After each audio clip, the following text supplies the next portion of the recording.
Bujeng jejeg. Nah, kangge slametane wong Jawa ki mesti enek bujeng jejeg biasane ngono. Lah kuwi sing dikawruhi sapa? Utawa sing di ngabekteni. Biasane kan sok cethuk to bujeng jejeg ngono kan kangge asahan utawa pirantine slametan, panganan sing diningningen. Biasane kan enen bujeng jejege. Lah kuwi sing dikawruhi utawa sing di ngabekteni kuwi nini kaki among, nini among lan kaki among.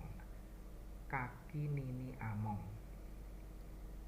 Lah kuwi sing di ngabekteni. Tegese sapa? Sing ngomong ae dhewe.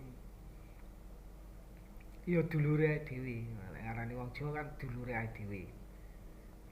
Dulure ae dhewe kuwi sing ngomong mbendinane isuk lan sore tanpa pedhot tanpa putus diarani kaki among nini among ngono lho Lur.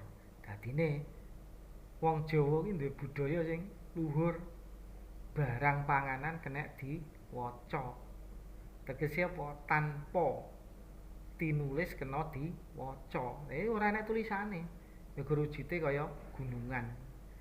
Kuwi jenenge bujeng jejeg ngabekteni kaki among nini among ngono lho Lur.